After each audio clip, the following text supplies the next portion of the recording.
That means Monday is Casual Monday. Tuesday, Casual Tuesday. Wednesday, Casual Hump Day.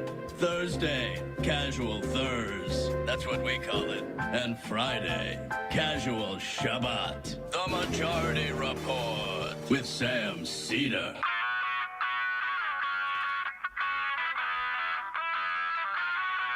It is Friday, June 16th, 2023. My name is Sam Seder. This is the five-time award-winning Majority Report.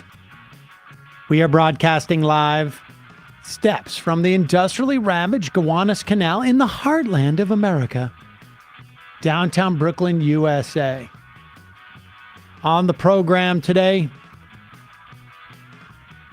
your phone calls.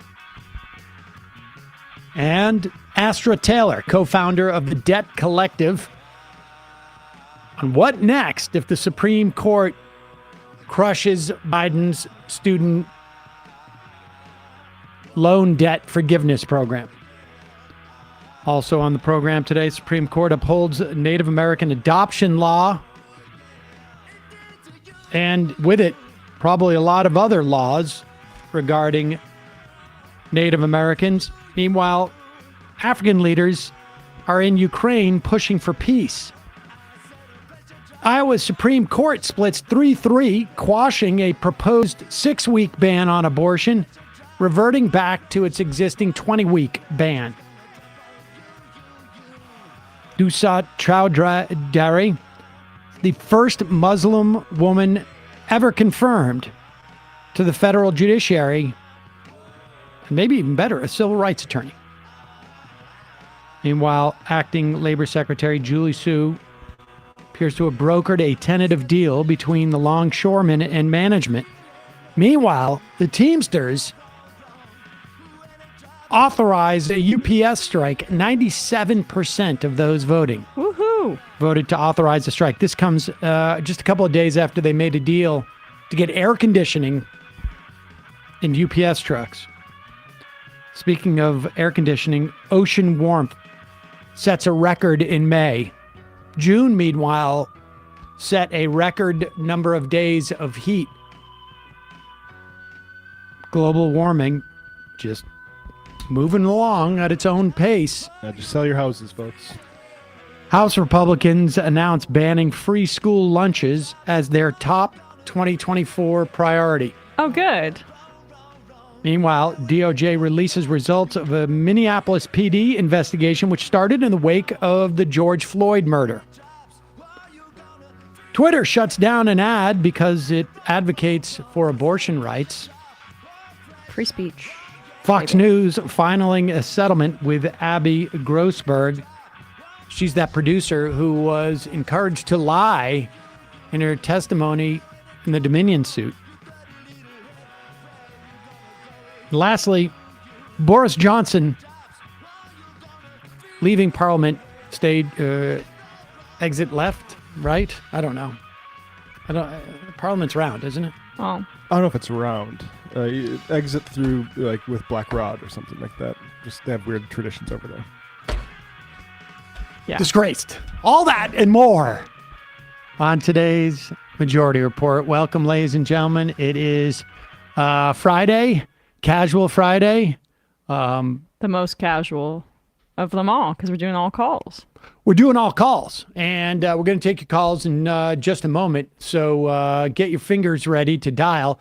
Of course, we're streaming live on Rumble. If you're not familiar, we have a special Rumble call-in number, 646 257 3920. For the rest of you, 646-257-39 with 3920. 3920. Yeah. 3920. Confuses me every time. Yeah, I know. I can't even. No, that wasn't confusing at all. Nope. Just a reminder, also, 2 days ago, I think it was, the audio version of Against the Web, a cosmopolitan answer to the new right, Michael Brooks's book that he wrote and published in late April of 2020, is just 3 months before he passed away, is available now. I voiced it. he would have voiced it, obviously, had he been alive. And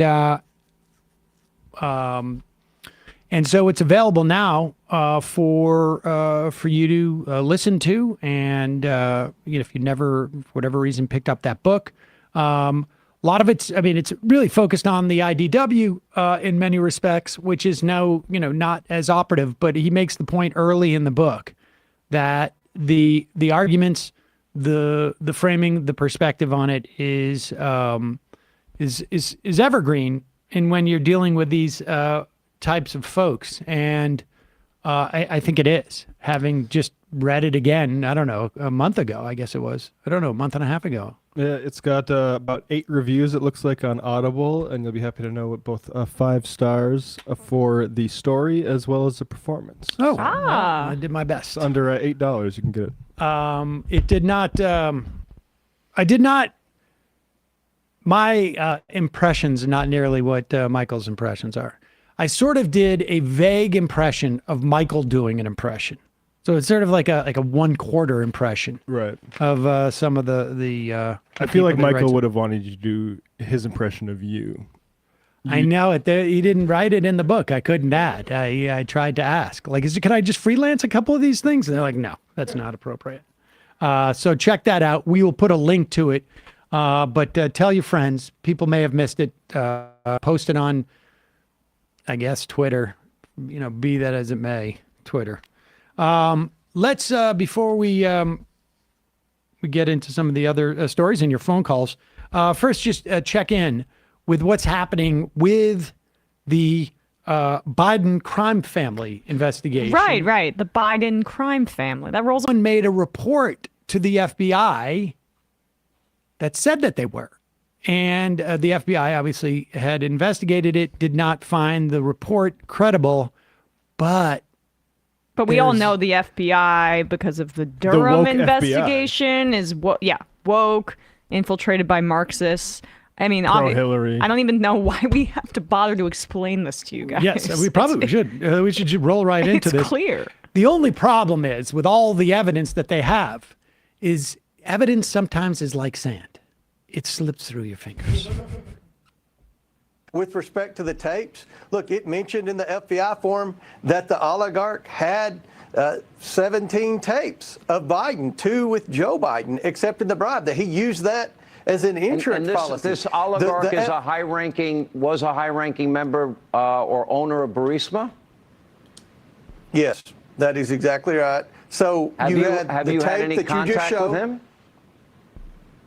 Unfortunately, nobody's had any contact with him for the last 3 years. The MSNBC makes fun of me when I said that there are a lot of people that were involved in the Biden shenanigans that are currently missing. But with respect to this oligarch, we think we know where he is. He just hasn't been seen in public in a long time. But the Biden shenanigan family. The Biden shenanigan, I mean... The oligarch goes to a different school. You wouldn't know her. My girlfriend exists. She lives in Ukraine. Yeah. she lives there, I promise. She's actually modeling. I don't have pictures of her. Yeah. I don't have recent pictures of her. She's really busy. The 17, when he says now the 17 phone conversation recordings, now that I hear that, it sounds fake. Like, it just sounds fake to me that an oligarch would say, like, I have 17 phone conversations. I wrote that down too. It's like when liars get really specific because they think it makes it sound like they know what they're talking about. And there's a little bit of like a compensating by adding to the quantity what you don't have with the quality. Like, we're not going to hear any of these things. Like, all 17, they admit that they're involved in a crime family. Are some of them maybe like a bit too not interesting to listen to? Yeah, right. And those are the only conversations I ever recorded. Just those 17. I know off the top of my head. I have a spreadsheet. Here is Ron Johnson making it clear that just because we're talking about these audio tapes like they're real doesn't mean that they're real. But forget that he said that. Here's Newsmax. Ron Johnson. Such an important story needs coverage. If indeed these 17 audio tapes exist, it would be in effect really a smoking gun for the big guy. So I want to ask you first. Pause it. Incidentally, for those who are not steeped in Newsmax parlance, The big guy is Joe Biden's code name to receive the monies that were going through Hunter Biden. And I guess you could say that if the tapes exist, it's a smoking gun. The idea that, that was his son's super secret nickname for his father, the big guy. I mean, come on, that sounds suspicious, right? Big guy. But here we go. This would be the smoking gun. So let's talk about the smoking gun. Such an important story needs coverage. If indeed the 17 audio tapes exist, it would be in effect really a smoking gun for the big guy. So I want to ask you first, Senator, do you think they could you exist? just, I'm sorry, go back and just look at the other anchor and just the sort of like the head shake he gives as we go through. It's really funny. Such an important story needs coverage. If indeed the 17 audio tapes exist, it would be in effect really a smoking gun for the big guy. So I want to ask you first, Senator, do you think they exist? And if yes, how to obtain them? We don't know. And Senator Grassley has never said they exist. He just said that there's an FBI report on a confidential human source, and that confidential human source says that the person he was talking to said that he taped. He recorded 17 times, 15 times with Hunter, twice with Joe Biden, but we don't know. But what Senator Grassley and I are asking questions is, what did the FBI do with that evidence? First off, it's not evidence. It is hearsay. It is literally hearsay. Now, it may be true. But the evidence of a person saying that someone else says they have a tape is not evidence. It's not evidence. It's just sad because I thought Republicans had gotten education about this with the whole P-tape fiasco and don't trust certain things. And it's like they forgot all of those lessons that were hard earned. I know it. But this is their P-tape, right? I mean, this is. But there's no peeing on it. It's like, Hunter Biden gave his dad like $1 million to be a traitor to the United States. But I think that most, the difference is that he gave his dad. We should just be clear: $1 million to follow U.S. policy, stated policy, right? I mean, most respectable Democrats now believe that the P-tape was fake, as we know now it was, or whatever. I don't think that there's going to be any elected Republican that backtracks on this, no matter what. They'll just go down until the news cycle moves on. I, for one, will never believe that there isn't a P-tape out there. In fact, I think there's multiple ones. I actually think there's a defecation tape too. So there's 17 different P-tapes, 15 of Trump peeing on someone and 2 of Trump getting peed on. Different levels of hydration. Jesus. All right, we're going to get to your phone calls, 646-257-3920. Folks, let's let folks who have never called into the show have a couple of minutes head start, okay? So if you've called into the show before, let's let other people do it. I'm going to undo the voicemail right now. The phones are on, and we will get to that right after a couple words from our sponsors today. Here we go. First sponsor, Roan Clothing. This has been a huge boon for me, Roan Clothing. I keep buying more and more stuff. Men's closets were due for radical reinvention, and Roan stepped up to the challenge. Roan has something they call the Commuter Collection. It is the most comfortable, the most breathable, and flexible set of products known to man. And here's why they say it is. I'll tell you my own thing. It helps you get ready for any occasion. Well, that's true. That's basically it. For me, these the shirts in particular. Although I just bought a pair of shorts in addition to my pants. But the shirt, because pants you can wear anywhere, anyways. It seems to me. But shirts are a really tough thing. And these shirts are just so versatile. They look like a dressier version of a button-down shirt, but they feel like almost like not quite t-shirts, but they're super stretchy. They are super comfortable. They do not get wrinkled. You take them out of the laundry, you hang them up within 20 minutes, half an hour, the wrinkles are gone. They have pants, dress shirts, quarter zips, polos. And the other thing about these things is they have anti-odor technology. So they call it gold fusion, I guess. You're going to be smelling fresh and clean all day. And like I said, Rhone is 100% machine washable. So you can ditch the dry cleaners on your shirts. And they're just incredibly comfortable. And they, you saw me before I went to a funeral, and then I went out afterwards to, sort of like I rarely go to like a dressy situation, but that it worked great. They're great shirts, and they fit you like a dress shirt, but the mobility, the fit, the anti-wrinkle stuff, it's all sort of, I don't know. I feel like we've come to the future.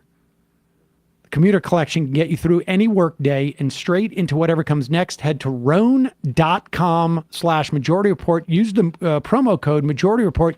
Save 20% off your order. It's 20% off your entire order when you head to RHONE.com.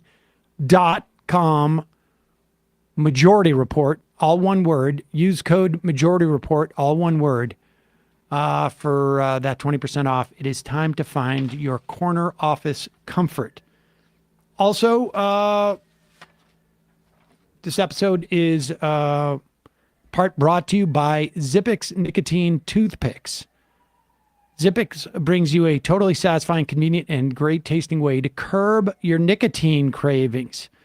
So it's time for you to put your cigarettes away, chuck them out, and get rid of your vape oils. Stop putting that stuff into your lungs. Not only does it smell for everybody around you, but it also is horrible for your health. Take it from me, someone who quit. It takes a long time to quit smoking. I used a number of different things. One of the things that still helps me to this day are toothpicks. And to move from smoking or vaping into nicotine toothpicks is a great way to get off of cigarettes. And it comes in two different options, 2 milligrams and 3 milligrams of nicotine. They have 6 different flavors. And then you move to what I use, which is their caffeine and B12 Zippix infused toothpicks. It's great for the B12 and the caffeine. I still have my oral, fixation issues from my days as a smoker. You've probably noticed over the years, I have toothpicks on the show.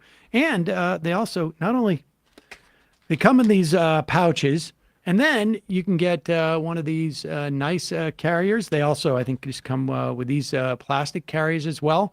And you keep them with you. Keep a set in your bag, keep a set at work. It's the way I do it.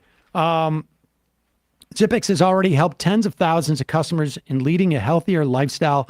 And if you currently smoke or vape, they can probably help you too. Make your lungs happy. Try Zippix nicotine toothpicks. Ditch the cigarettes. Ditch the vape.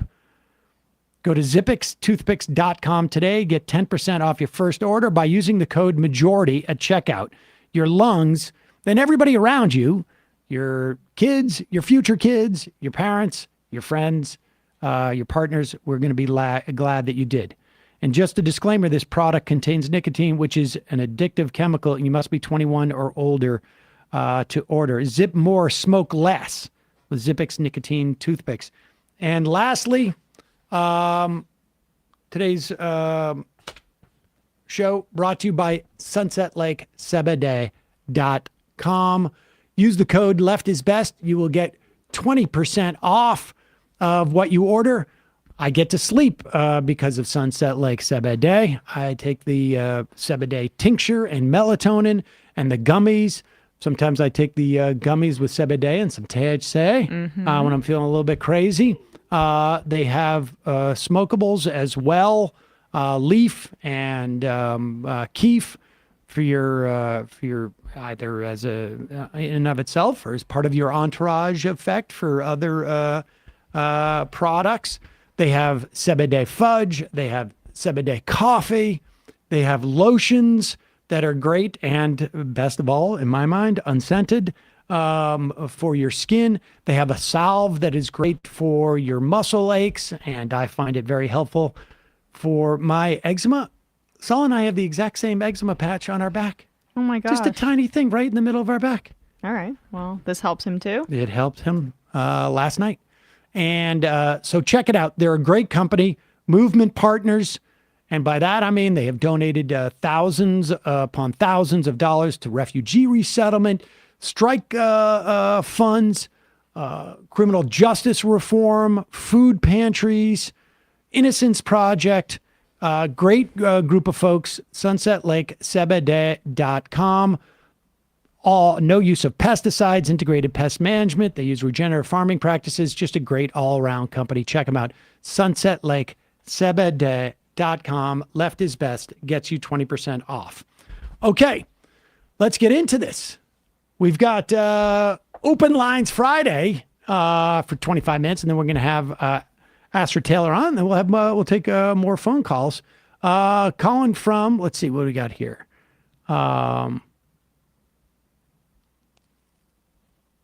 There was somebody on Twitter. Yeah, okay, here we go. And I don't see him there. All right. Let's go to calling from an 831 area code. 831 area code. Who's this? Where are you calling from? Hey, Sam. My name's Nathan. I'm calling from Kansas City, Missouri. Nathan from Kansas City, Missouri. What's on your mind? Hey, I heard you guys talking about the pistol brace legislation that was attempted to be passed. And I don't know if you all have had this perspective before, but it's actually a lot more insidious than like trying to set people up for hunting with a pistol. It's actually trying to circumvent a few laws. And I was hoping to talk to you about that. Sure. Yeah, I think, did you send an email about this? I think there was a couple of people sent emails and we sort of followed up on it, but go ahead. It's a way of basically getting semi-automatics that have a smaller barrel. It's a smaller barrel if I understand, to sort of like function as an AR-15. Yeah, that's a good way of thinking about it. If you've ever seen a pistol brace, they actually started as a form of equipment to help people with disabilities hold pistols. So sort of started right in a right thinking way.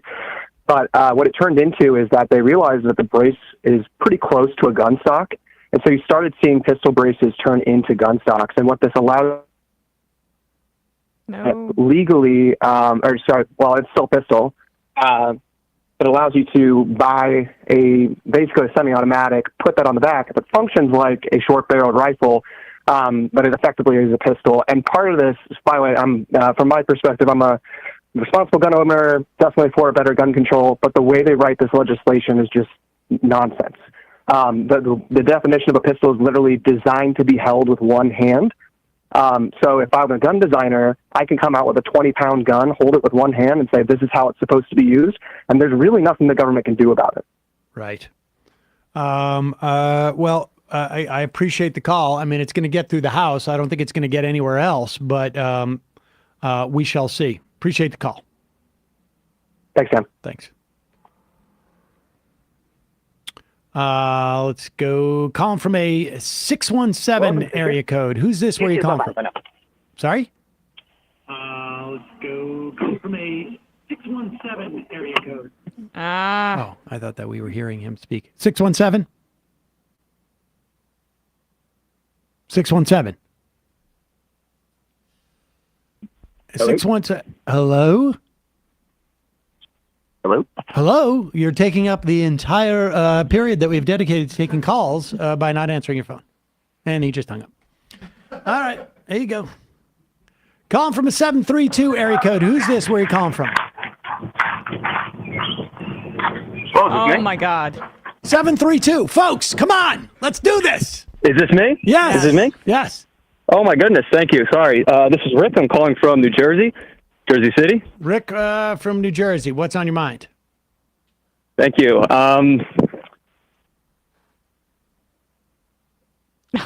What the hell is going on? Calling from a 774 area code. Is this like a joke? I would hope not. All right. Who's this? Where are you coming from? This is Kaylee from Boston. How are y'all? Kaylee from Boston. Doing well. What's on your mind? So kind of something in short, mainly because I kind of saw a comment that I wanted to expand upon about Crowder you guys made. Okay. Nothing bad.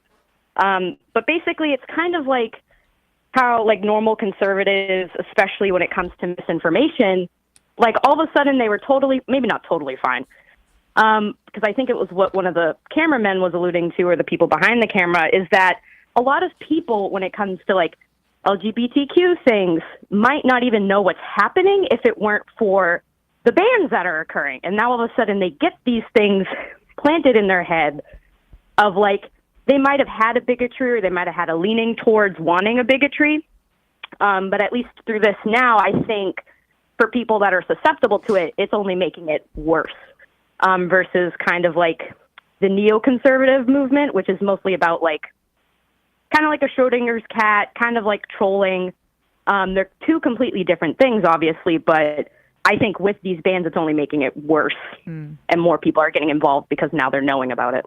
So yeah, I mean, I think it's being presented in a certain way that calls for a ban. I mean, when you have, both the actual like pressing of the legislation, yeah, you're going to see public sentiment change and get skewed based upon the information they're getting, and particularly when it's the first thing that they've heard of anything like this. Yeah. We saw a massive change in support for marriage equality after the Supreme Court found marriage equality, a constitutional right. I mean, so yeah, that's gonna happen without a doubt. But yeah, appreciate the call. Yeah, of course. Enjoy your day. Thanks. You too. Folks, make sure that we want to get callers on. We get a lot of people complaining in the IMs that they can't get through.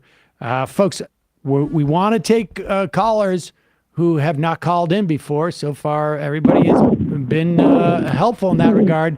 Calling from an 845 area code. Who's this? Where are you calling from? Hello, Sam. This is Mike calling from Troy, New York. Mike from Troy, New York. First-time caller? It's been maybe 5 or 6 years since I've called. So all right, that's fair. That's fair. That's fair. What's on your mind? I just wanted to talk a little bit about that Matt Walsh, Jordan Peterson interview. Okay. I don't know if I saw that one, actually. Did you guys cover it yesterday? You guys did it. No. Okay. I think, yeah. Peterson, he continued to use body dysmorphia and gender dysphoria like interchangeably. Oh, right. interesting. Yes. And they're completely different things. Like completely different. Gender, and I just want to say the body dysmorphia thing, he actively, like him and his Daily Wire buddies actively foment it by crapping on anybody who's slightly bigger, especially women. But yeah. Well, it's just like with the dysmorphia, like there's a recognition that there's like a fundamental difference between the way someone perceives themselves and like the reality. But with gender dysphoria, it's just like a dissatisfaction with the, misalignment between your gender identity and, the way that you were born. And I just think it's kind of telling that he uses them interchangeably. Yeah. I mean, your body is a physical thing that exists in space. The gender is a social construct. I mean, that's just the bottom line. It is a social construct. It is something that we as a society has made up and change over time, what it means to be manly or womanly. I made this point, I think, at that time, too. Walsh proves it every time he says some comment like hockey's not manly or is manly. He proves it when he feels like he needs to wear his lumberjack shirts all of a sudden as a way of establishing the fact that he's manly. He also proves it every time he says that exceptions don't prove the rule. It's like, no, that you're recognizing an exception. How can that not exactly disprove what you're talking about? Yeah, what the rules of gender? What are you talking about? Right, it disproves the binary. That's what that student said to him when he was confronting him, and Matt Walsh had no answer for it. He just said essentially, like, if you're born without a limb, then that needs to be corrected. But like, it's a crude way to phrase it, but you're still acknowledging that it can be corrected then, and that's what makes his, like, I mean, he's just really dumb and bad at it. And the fact that he can't, off the top of his head, cite very basic statistics about gender affirming care in this country and conflates body dysmorphia with gender dysphoria, says, but has a documentary out that he's supposedly the expert on. It tells you everything you need to know about the disingenuousness of that movement. Yeah. Right. And with Peterson, it's even more embarrassing because he's supposed to be the psychology guy. It's like He's a any lunatic. second-year I'm sorry. I've watched. know that. I've watched enough Peterson to really think that he's really. I think there's something wrong. There's something wrong up there. And it's always been the case. Appreciate the call. Yep. Have a good one, guys. You too. Let's do this Peterson clip that we have since he raised it, and we'll get back to the calls in a second. I watched Peterson interview RFK. God help me. I just came upon it, and it was actually sort of quite funny, where Kennedy had to sort of pretend he didn't pretend he didn't follow. He just sort of like a lot of things that Peterson said, Kennedy sort of just was able to pivot away from not taking responsibility for. I mean, I found it a little bit disappointing because, I mean, it's sort of fascinating. It's unclear to me exactly what Kennedy is doing these interviews, not reaching Democrats, but also not espousing any perspectives necessarily that would change the minds of a Peterson viewer. It's sort of interesting in that respect. But be that as it may, I found this segment of the interview. Maybe we'll talk about the rest of this interview later. But I found this fascinating because here is Peterson claiming that he goes and talks to Democrats. Maybe he does. Totally. It's fascinating. Like, listen to him talk about the threat that exists from Antifa. And just remember that, let's just for a moment assume, and we know this is not the case. I mean, you can Google this, very easy to find. The number of deaths that have taken place from right-wing extremists over the past, let's say, 20 years versus so-called left-wing extremists. These are just facts. But also, think about what the equivalent of Antifa is. Maybe it's the Proud Boys. Maybe it's those Oath Keepers. Maybe it's some other white supremacists. I mean specific organizations. The fascist ones. Yeah, the fasci ones. And think about their relationship, both of them, to power, to political power in this country. Keep that in the back of your mind. Like, how close was Donald Trump and all these advisors to the Oath Keepers and, the Proud Boys, just as an example, versus, I don't know, Biden and Antifa or Pelosi and Antifa. And then listen to what Jordan Peterson says here. I think the data supports that quite clearly. But okay, so let me tell you two stories and tell me what you think about this. So when the Democrats I worked with in the US, in California, I had a conversation with them one day, very intelligent people, by the way, about Antifa. And they were on about QAnon and about right-wing radical groups. And they regarded them as entirely real and entirely credible threats. And that was partly as a consequence of the January 6th occurrences, let's say. And so I said, well, what do you guys think of Antifa? And they said, well, they don't really exist. And I thought, well, that's interesting because you think the right-wing conspirators exist, but you don't think the left-wing. But like I said, they're smart people. Pause it for 1 second. I want everyone to take a moment, regardless of what your political ideology is, that are listening to this, and think about the names of the leaders of the Proud Boys or the Oath Keepers. Just think about it for a moment. Now, Tell us the leaders of Antifa. Yep. Okay, continue. And there were also, I would say, credible links between high members up in the Trump the Trump White House during January 6th and some of the groups that he's conflating. I mean, it's well documented. But yeah, go ahead. Wing conspirators exist, but you don't think the left wing. But like I said, they were smart people, so I investigated further, and they said, well, it has no centralized organization. It's not a formal group. It's a very small minority of people, and it's extremely loosely structured, and it isn't representative of even the radical left, much less the centrist Democrats. And I thought, okay, that's interesting. So then I went and talked to Andy No, who's a journalist who's covered Antifa in more detail than anyone else in the world, and who knows their organizational structure and their routines inside and out, and who's put his life on the line to cover this sort of this Antifa activity. And I asked him, how many Antifa cells do you think there are in the United States? And he said, well, there's probably about 20.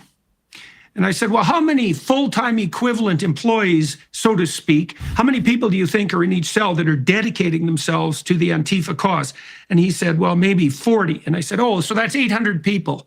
So that's 1 in 400,000.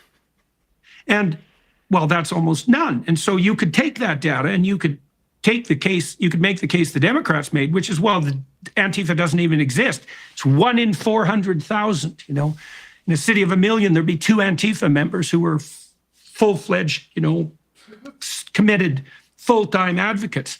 Whatever that means. But then you think, well, look at all the damage those people did. And then you think, well, maybe it only takes a trivial minority of people who are off the rails to cause a tremendous amount of damage. That's what happened when the Soviets took over the Russian society in the aftermath of the monarchies after World War I. It was a tiny percentage of people. And this is what made me worried on the Democrat side. So this is why when I went to Washington, I pushed the Democrats that I talked to. He said, well, when do you think the left goes too far? And so let me ask you that question, like fairly bluntly. You're trying to pull the Democrats to the center. You think it's a salvageable enterprise, and you think it's necessary to salvage it. It's a two-party system. It's half the country. When do you think the left goes too far?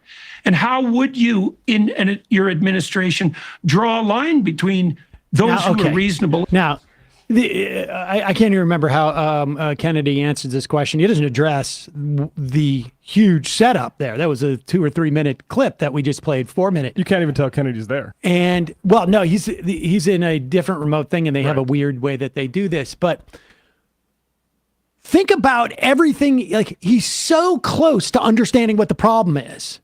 But imagine if that number wasn't 1 out of 400,000. Imagine if the people he was talking about were actually responsible for tens, if not hundreds, of people being killed. And imagine if that 1 out of 400,000, but it's actually a much larger number. I mean, we know this. The number of people in the Oath Keepers and the Proud Boys and the One Percenters and the Michigan Militia and never mind, like sort of full-on white supremacist groups dwarfs those figures. Imagine if they not only existed in those numbers, which he says is terribly dangerous for society, like the Soviets did it that way. Right, sure. Imagine if they had direct relationship with the leader of the Republican Party. Yep. By every measure. Roger Stone and Michael Flynn were in communication with these groups regularly as they tried to overthrow the government. The direct, overthrow the democratic results of the election, at least. I mean, that's the reality of it. And we also shouldn't take Andy No's numbers on face value. Well, that's the high end. But exactly. And this guy, Andy No, is a far right lunatic. So the numbers definitely don't take them at face value, but they're also much smaller. When Peterson said that, I was like, oh, No's going to come up with some absolutely insane figure. Still incredibly small. Even by that psycho's calculation, it's the other groups dwarf Antifa. Can anyone who claims, like Peterson claims, to be some type of, scientist, I mean, he's, it's a soft science that he's doing, but how can anybody state a concern about that and not spend an hour and a half in his lead up to a question about what are you going to do about the radical right in this country?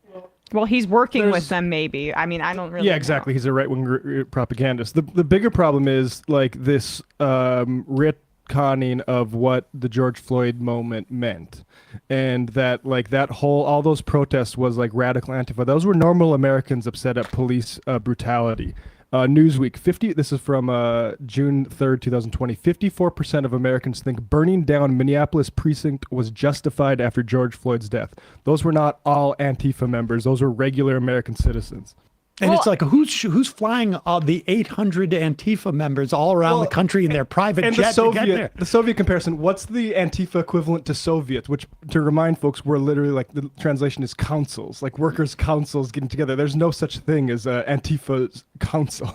It's so crazy. But they used Antifa during the George Floyd protests as a substitute because they didn't want to say anti-racism activists. They wanted to make it sound scarier. And we also know that there were like informants for the FBI. We know this for a fact, and other provocateurs making violence happen in some of those rallies, and it was still so minuscule compared to everything that we've seen, both from a statistical perspective on right-wing terrorism in this country, and from what we just saw on the isolated incident of January 6th, which Peterson's trying to compare it to there. Right, that's a good point. I mentioned that Newsweek poll about the police precinct, but largely speaking, those for like the amount of people that participated in protest were extremely peaceful. And honestly, I mean, we didn't even play what RFK said there, Sam, but I didn't even mean to mention Roger Stone and Michael Flynn in this context because he's being photographed with them right now.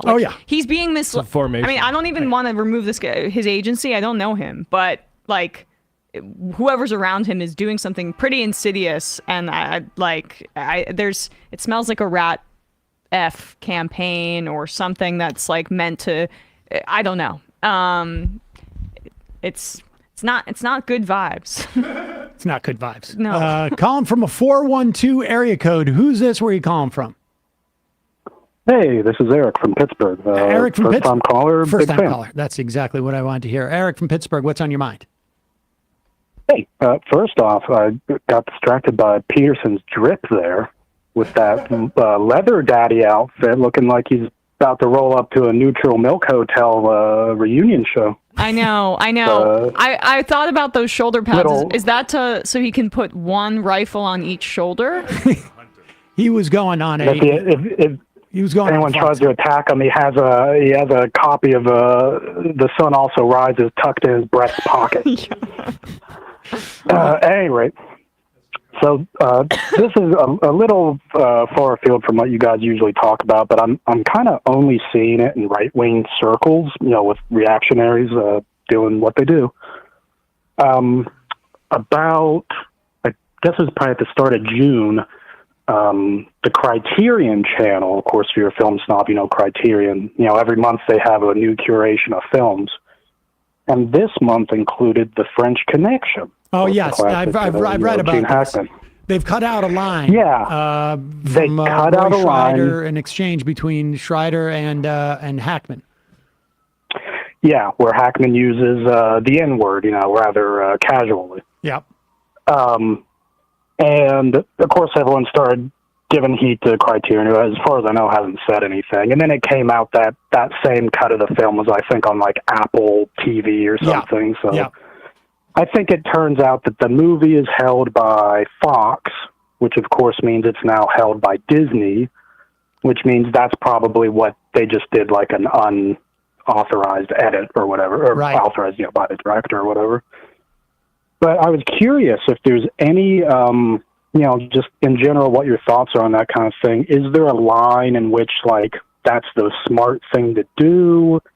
Obviously, I never really cared for that line in the movie. I guess the idea is probably supposed to be like, oh, Gene Hackman's like a down-to-earth, streetwise cop. I think he probably could have gotten there some other way. Yeah. It's supposed to be like, oh, this makes it so realistic, and then you show the craziest car chase that's ever been filmed up to that point. So whatever. I mean, personally, I don't I don't feel that strongly about them taking it out of the movie. I mean, you know, I don't in that instance, but it feels like one of those unfortunate, like slippery slope things. well, right? I also don't. Every slope is slippery. I mean, they cut out images of the Twin Towers after, in some films after they were released because they came out, after they had dropped down and people didn't complain about this. I mean, I personally, I don't think that I wouldn't have cut it out of the film. Particularly in the sense that, like, I think it's helpful to see to gain some insight into the perspective of cops in that situation. Like, I don't think it's done gratuitously. I don't, that is if the utterance of the word is the N word is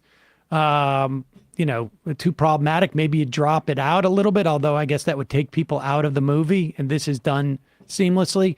I mean, I think seeing that the way that cops viewed black people at that time, I would imagine it's not necessarily changed in some circles. Yeah, no. But in that respect, I think it's sort of, but that's my perspective on it. But I also don't think that, like, I'm not worried, frankly, about that. I mean, that's the only thing I can tell you is that, like, I wouldn't do it. I personally think it's a missed opportunity to sort of, like, have art tell a truth about society, even if it's a truth that we don't like. But it'll have to go a lot farther before we start, taking to the trenches on the other side of it. I wish they just put and what's weird about it to me is, I'm sorry. What's weird about it to me is Disney has actually been fairly decent on that issue. Well, where I don't know. like, now we're getting into, like, fanzine or whatever it is, not movie news. Like, I don't know. I just think that, like, as a broad question, should movies, should we go back to pieces of movies or literature or stuff like that that have representations that we don't like, embedded in them, attributed to fictional characters? I think no. I mean, do I think that we can revisit certain things that were put out to be, a certain type of propaganda?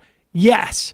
But in terms of this, like, this is what I used to do, and I would critique, look, I wrote a tweet that was offensive if you take it in a way, if you don't know what sarcasm is, if you don't know what irony is or satire.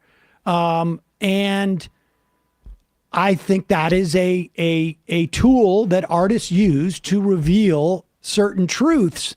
And I broadly don't like the idea of that. But of course, this is a commercial film. Different people own the copyright now. They can do with it what they want.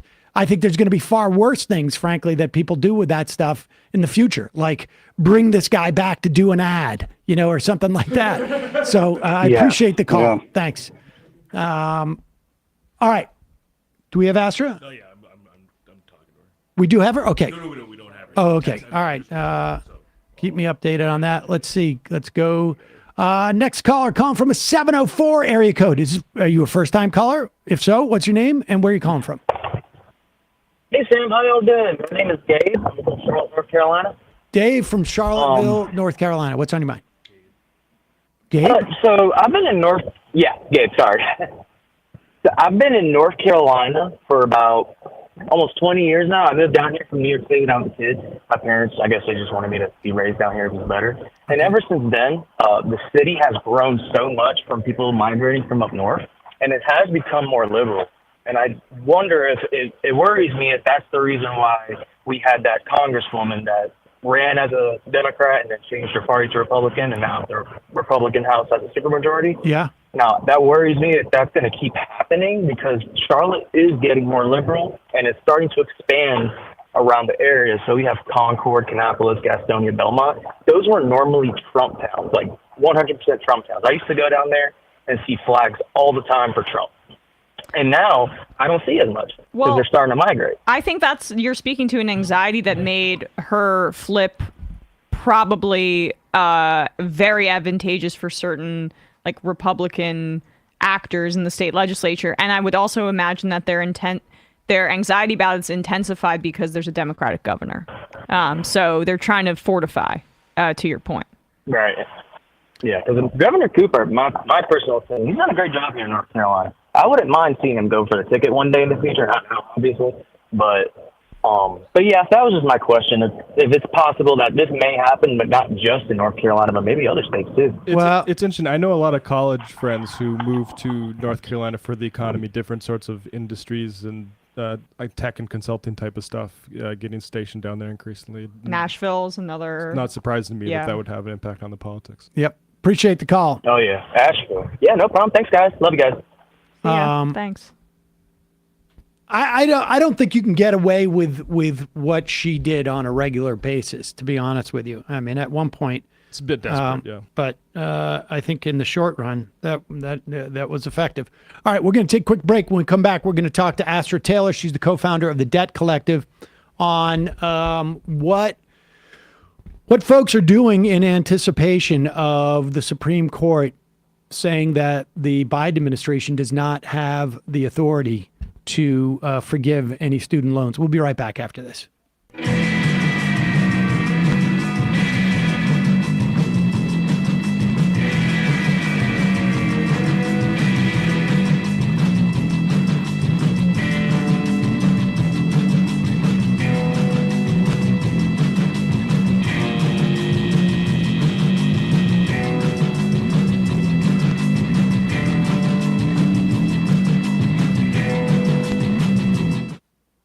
We are back. Sam Seder, Emma Vigeland on the Majority Report. Joining us now, Astra Taylor, co-founder of the Debt Collective. Astra, it's been, I think it's been a while. Maybe it may have been a year since we've talked to you. And we are all basically waiting right now for the Supreme Court to make a decision on the Biden administration's authority under the HEROES Act, and that's important to say, as to whether they can forgive any student debt. And I guess one of the other things we're waiting to hear about is the standing of the plaintiffs. But let's put that aside for a moment. What's your sense, I mean, if you have it, as to what the Supreme Court's going to do? I mean, I have no faith in the Supreme Court. I think the Supreme Court is a corrupt and illegitimate institution at this point. I mean, they've occasionally surprised us, and there are issues with the case related to the standing question. So I think that's really key. I just want to say I so appreciate how you frame this question. The case before the Supreme Court is not about student debt relief writ large. It's about the specific procedure the Biden administration used to propose its debt relief plan. And you mentioned the HEROES Act. So this is really about one method of canceling debt. There are others on the table, and that's really important. Okay, well, let's go through. I mean, let's just briefly walk through this. When we say they're doing it under the auspices of the HEROES Act, they are doing, the HEROES Act was passed in the wake of 9/11. It allowed essentially different government agencies to provide relief, regulatory, almost like administrative, I should say, relief, in the wake of the 9/11 attacks. And it can be applied in any type of situation. It was invoked by Trump in 2020 to use to create a moratorium on payments of debt, which is, it's debt relief in some form or another. I mean, interest rates slow or basically stop, are frozen. Interest accrual is frozen. You have a chance to go out and theoretically work more. So, I mean, and the government supposedly lost some money in this instance. So, and that existed it will exist up until September. And it will end in this instance because of the debt ceiling deal, but it would have ended anyways. Do you think, what is your assessment without knowing how the Supreme Court rules on this? Because they may not even invoke the question of it being under the auspices of the HEROES Act as to whether there's any opportunity. But were there other alternatives in which the Biden administration could have used? And what's your sense as to whether one was better than the other? Yeah, so there are multiple mechanisms to cancel student debt. I think one thing we also need to really make clear is canceling student debt is not radical at all. It happens all the time, actually, through disability discharges or income-driven repayment plans or public service loan forgiveness. Now, those programs are broken and they often, are difficult for people to access. But debt cancellation happens. It happens frequently through the Higher Education Act, which is the, sort of foundational Higher Education Act, just like it sounds, that gives a broad authority to compromise and settle student debt. So that authority has been used to grant billions of dollars under the Biden administration for hundreds of thousands of borrowers. So debt cancellation is routine. So the Debt Collective likes to say that the government has a Swiss Army knife of tools. There are multiple tools that can be used to cancel student debt, and they are all legal. I think that's really important to say as well. The HEROES Act wasn't flawed. It was a perfectly appropriate legal authority to use. We were in an emergency. I would say we are still in an emergency. The COVID pandemic certainly was something that caused a massive expansion, a kind of emergency expansion of the welfare state. Debt relief was given to corporations and to people, wealthy people, through PPP loans. So the legality of debt cancellation has never been in question. In fact, one of the authors of the HEROES Act wrote and said this is being used exactly as it was intended. The case is really baseless. It's a bad faith case brought about by Republicans, and there's a joint case being heard with it that is literally being bankrolled by dark money billionaires, the guy behind Home Depot, Bernie Marcus. So the problem was not that they used the wrong legal authority or a weaker legal authority. I want to make 2 points. One is they used the HEROES authority from what we can tell, and this is, I do not have a direct line to the Oval Office, but I think we can assume this pretty with some certainty. What the administration liked about the HEROES authority is that it was tied to the pandemic. So they could give the veil of saying, well, this is an exceptional case. We will give you some student debt relief. If they'd used, for example, the Higher Education Act, well, that's this broad-based authority. So what's stopping them from doing it again or canceling all student debt, right? It opens a can of worms in their minds that maybe they didn't want to go for. They wanted to really tie it to the pandemic. Yeah, that reminds me a little of how the House essentially said, we're going to do the much more convoluted and Byzantine COBRA expansion as opposed to temporarily expanding Medicaid or Medicare. It's sort of neoliberal brain there. But the problem was, and I just throw this out really quickly, is the problem isn't the legal authority, it's that they moved too slow and they means tested. So they put an income cap, which for complex reasons necessitated that they put an application on the relief, but then they didn't have the application ready to go. They waited 51 days to put the application online and then slowly started to approve people, ultimately approving 16 million applications. Well, those were days that the Republicans were like, wow, this is amazing. Let's throw everything we can at the wall. And so there were tons of lawsuits. There weren't just these two, there were tons of lawsuits that were thrown out of court. But ultimately, these two cases that are being heard together at the Supreme Court were lined up with sympathetic right-wing judges, and they got fast-tracked up the chain. All right, let me, and just one other thing I should say, I think the Biden administration would say, and I'm not in a position to assess this, and I think we need to hear what the Supreme Court rules, but the Biden administration would also say, Trump had just used the HEROES Act. We had been using the HEROES Act for 3 years with this authority. The difference between pause and forgive debt is just a matter of degree. It's not a question of a legal authority or not. You either have that authority or you don't. And I think they also thought it would be more of a slam dunk. But I also, I totally agree with Emma's sort of analogy. They wanted to make this a sort of a one-time thing and not have it brought up again. But this notion of like the I think that 50 days that you talk about, the amazing thing is that I think the administration was so afraid of doing this, and they had no idea of its political value to 45 million Americans. And so that's the difference. Is like they underestimated how popular it would be. And what you're saying, I think, is once the Republicans saw how popular it was going to be, they set out to stop it at all costs. 100%. And it's popular with a portion of the Republican base. I don't know if you all remember, but I think you're exactly right. They were caught off guard, even though advocates had been telling them forever that it was popular. And there was ample polling saying, wow, this is really popular with, mythic independents and even Republicans and, across the board with younger people, but older people like it as well. There were these sort of long clips on CNN, 10-minute long clips where they're like, we're at the farmer's market in rural Pennsylvania looking for some salt of the earth people who hate student debt relief. And, everyone they found was like, oh, I think it's a pretty good idea, actually. The cost of college is outrageous. And, I think helping people is good, actually. So 100% that they underestimated it. They dragged their feet. And I loved Emma's use of the word Byzantine. I mean, it wasn't the most Byzantine application that they put online, but, why not just mire something up in bureaucracy, right? And that was the thing. We said very clearly, for the years of our organizing, do this automatically, do this immediately, do not impose applications. There's so much social science research that shows the minute you means test, welfare benefits, or you impose applications that actually they filter out the people who actually need the relief the most or are the most vulnerable, right? So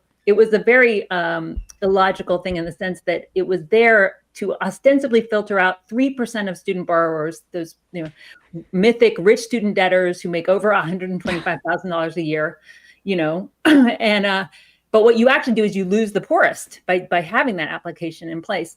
So it was a real, it was really cutting off their own nose to spite the face. What is the phrase? Well, it's also from a cost perspective. From a cost perspective, at best, it's a wash. It could have even been a loss to impose the means test to filter out such a small portion of people who would supersede it. The savings that you're going to get for not, providing $10,000 worth of relief, because almost definitely, not quite. I mean, it's conceivable you could have gotten a Pell Grant and be within that 3% as well. $20,000 for a very small number of people. You're costing yourself that in the administration of it. I want to just note two other things in this conversation. Then I want to talk about like what's happening in terms of strategy, assuming the Supreme Court. There were two Congress contemplated in the American Rescue Act the idea that debt relief would not be considered taxable benefit, which is an indication, it seems to me, that Congress specifically was okay with the exercise and assumed the authority existed. Otherwise, why would you include that provision? It would be silly. And we also know that Congress tried to stop debt relief under Republican controlled House, and it didn't happen. So we have a sense, I think it's important to say this, just if Supreme Court says that the administration doesn't have this authority, that Congress needs to legislate it. The Congress thought that the administration had this authority. Really well said. I mean, so one of the things there's many things that are really wrong with this case. So one is the way it was fast tracked up the chain. So there was never any discovery or fact finding.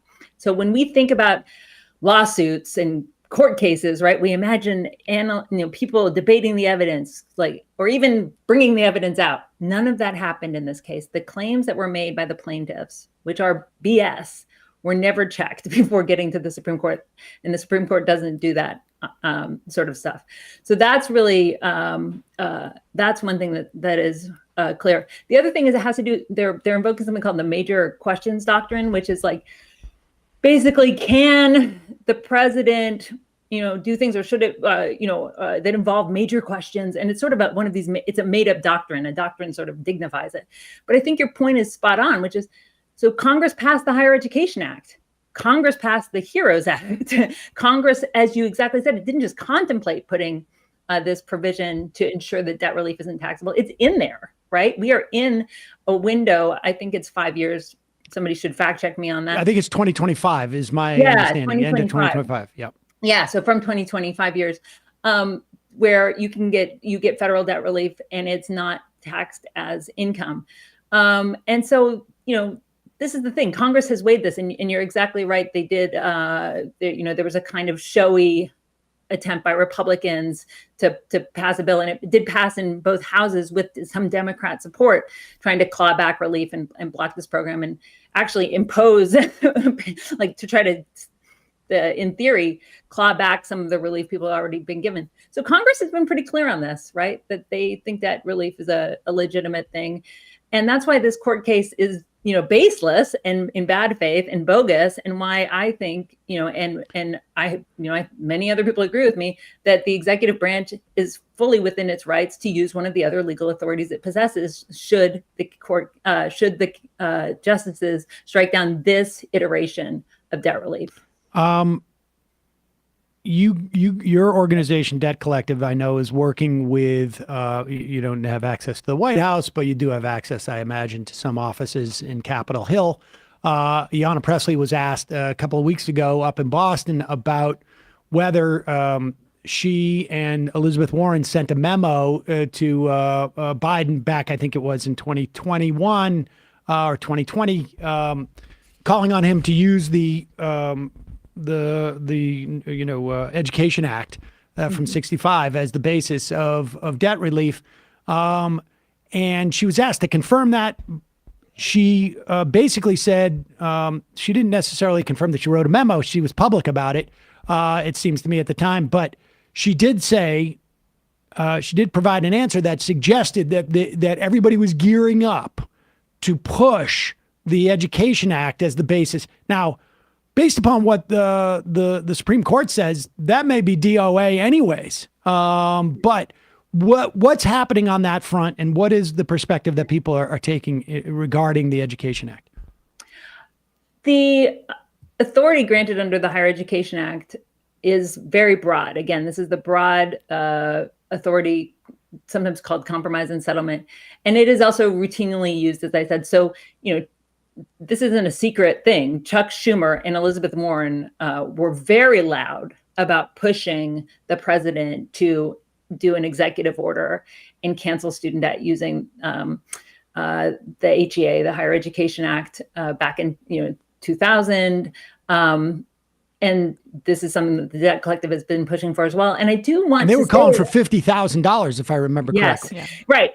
Which I think was a strategic mistake. They should have been calling to cancel it all because that's right. The moral and the economically sound thing to do. But absolutely. So, this has already been on the table. And I think it's important to say that actually the Supreme Court recently said using the HEA to cancel debt was fine because there was a case where for-profit debtors who had been organizing originally with the Debt Collective. This was a fight that we started back during the Obama administration. The Obama administration did something similar to what the Biden administration did. Instead of granting broad-scale relief, they put an application up, made people apply one by one. There was a trickle of relief, then 4 years with Betsy DeVos at the Department of Education. So finally, the Biden administration has been canceling large amounts of debt using this authority. And then it was challenged in courts, and it was challenged in court, and the Supreme Court actually ruled and let it stand using this authority, the Higher Education Act. So, I don't have a crystal ball. I don't know what they're going to say about that authority in the case that we're waiting on. Maybe they'll do something drastic. My sense is we should prepare for the worst, right? In terms of at least the. As you pointed out, they could either say they could dismiss the case because they say it doesn't have standing, or they could say, you can't do this relief plan because of the HEROES Act. The HEROES Act authority, wasn't implemented properly, or isn't this broad. But the point is there are other tools on the table, and if a bit of creative thinking could go a long way on this. Again, student debt is canceled. Or people are put on forbearance through multiple means, and this is something people are really counting on. Again, 16 million people got messages from the Department of Education saying your application has been approved. So if this gets scuttled by the courts, there will be lawsuits from those folks moving forward, right? Because they got something official. And they've been and for months they've been anticipating that they're going to have at least a portion of their student debt relieved, and so maybe they went and made purchases based upon this. I mean, they got a letter from the government. Is it your sense that the administration understands the political salience of this? In other words, did it? Let's just assume, like I don't credit Joe Biden with some sense of morality. I also don't think that a lot of the economists necessarily around him sort of like,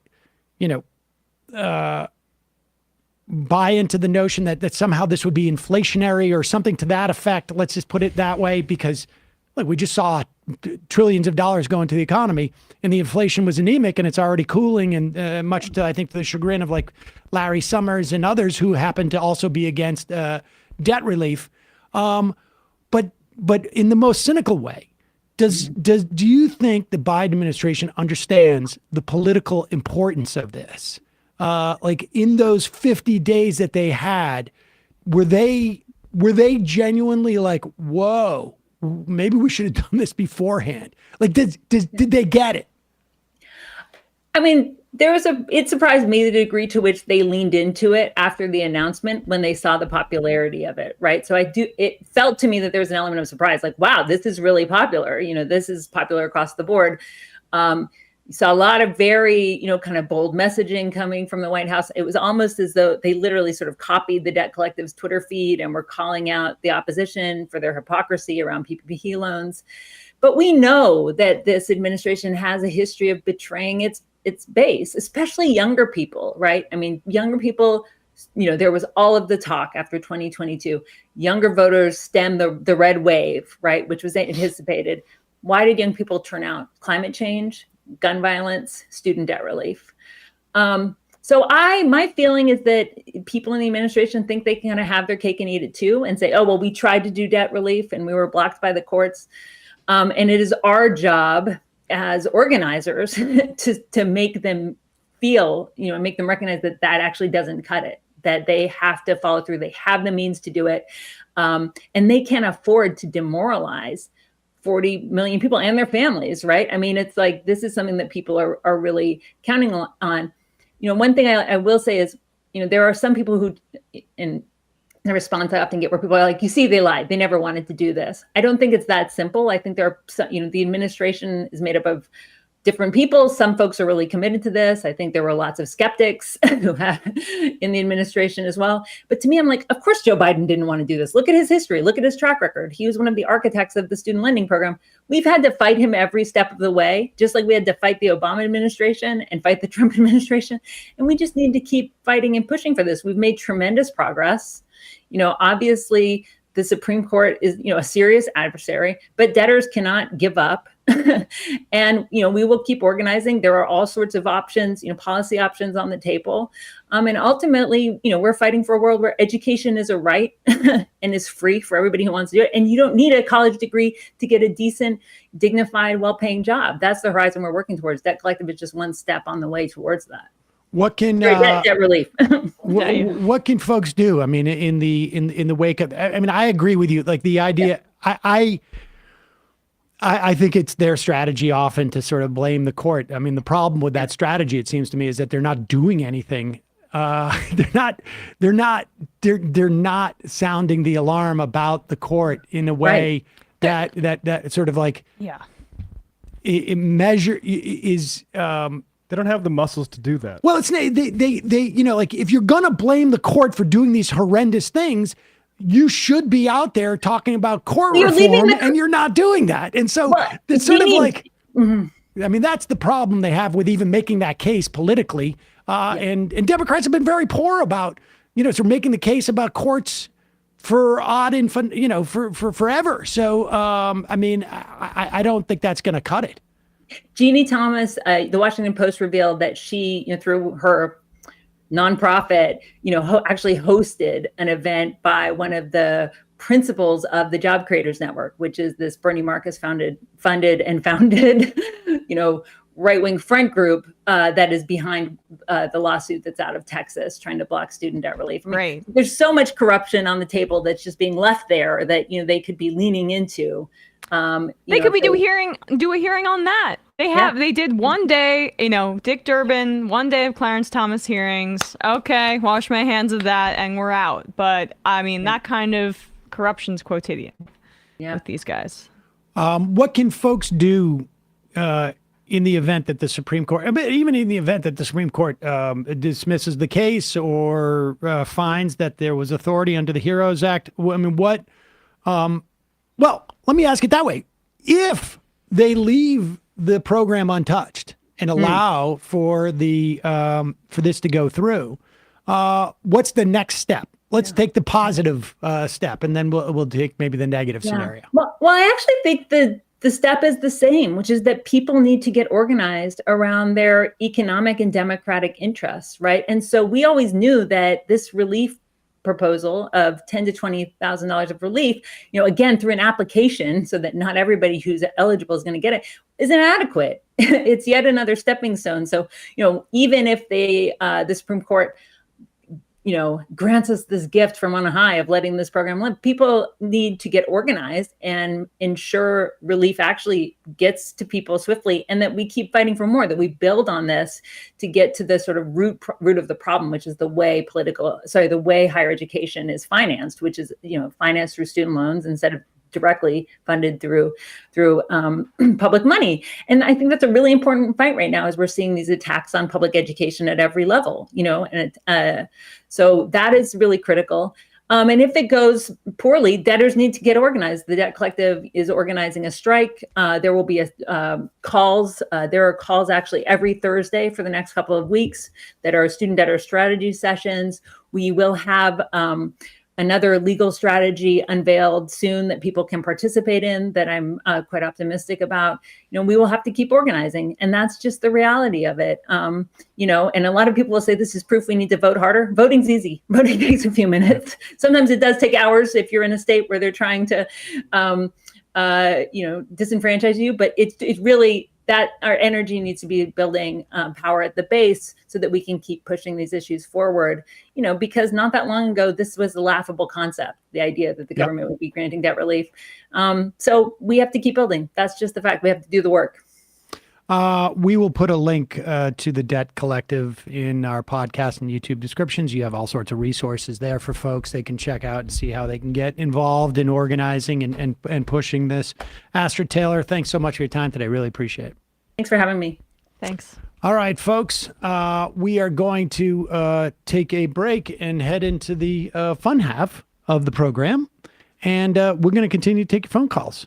646-257-3920, 646-257-3920. Just a reminder, it is your support that makes this show possible. You can become a member by going to jointhemajorityReport.com.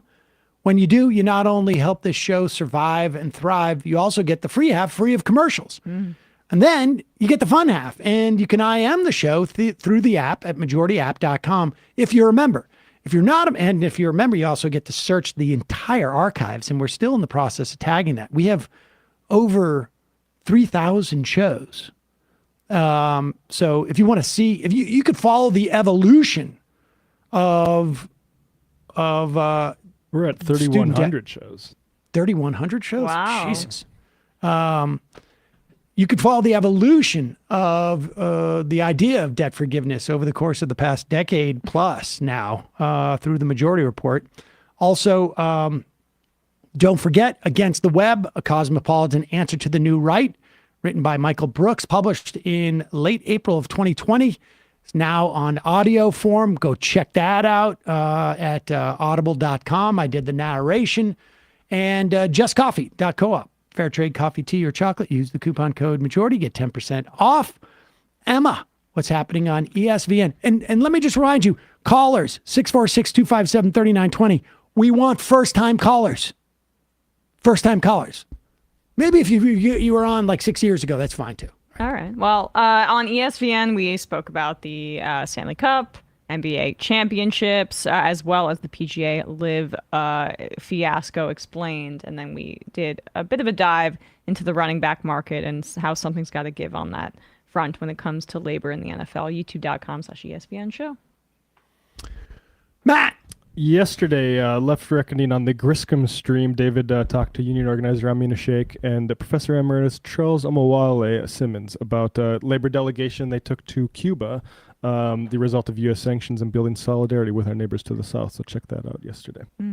And Woke Joker on the IM says, "Shofar me. I joined just a few days ago." Here you go. And that will lead us into the fun half. You are in for it. All right, folks, 646-257-3920. See you in the fun half. Are you ready?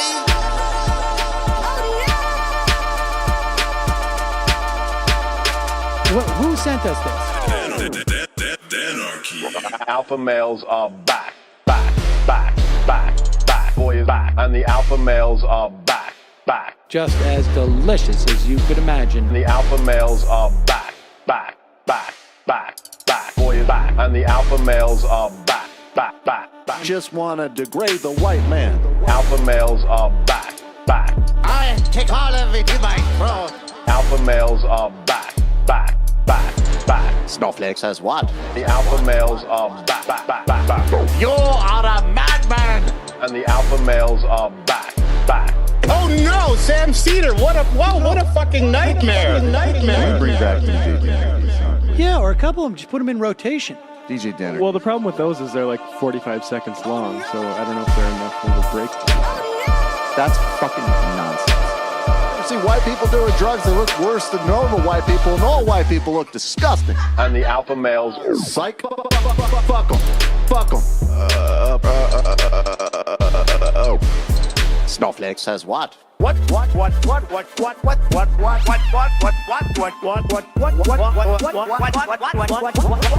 Snowflake says what? A hell of a lot of bank. A hell of a lot of bank. A hell of a lot of bank. Okay, I'm making stupid money. Hell of a lot of bank. A hell of a lot of bank. All lives matter. Have you tried doing an impression on a college campus? I think that there's no reason why reasonable people